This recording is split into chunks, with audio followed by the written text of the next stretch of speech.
ओम नमो ओंकारेश्वर देवताय नमः. ओम नमः शिवाय.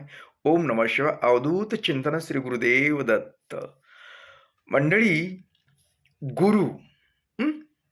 गुरु कसा असावा मी एक सोप्या भाषामध्ये सांगतो. हं? गुरुचं कर्तव्य काय आहे?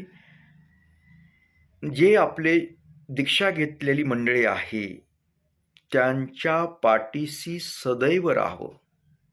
त्यांच्या सुखदुःखामध्ये सहभागी असावं. त्यांना वेळोवेळी मार्गदर्शन करावं. त्यांच्या शंकेचं निरसन करावं. हं? त्यांना योग्य ते मार्गदर्शन आणि त्यांना जास्तीत जास्त भक्ती मार्गामध्ये आणावं. जेणेकरून त्यांचं जीवन सुखकर आनंदी होईल हे पाहावं.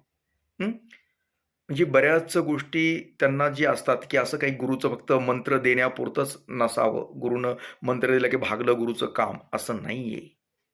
गुरुचं काम ही की ते एकदा गुरु दीक्षा दिली, मंत्र दिला की त्याच्या पाठीशी सदैव राहावं. फक्त दक्षिणा मिळते तवरच आपलं बोलायचं असं नाहीये.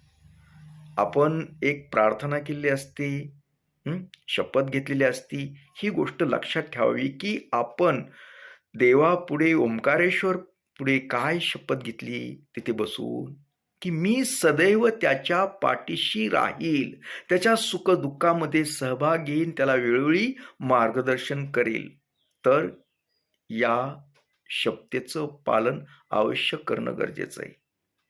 जो करत नाही तो गुरु बी नाही आणि त्याचं काही खरं बी नाही.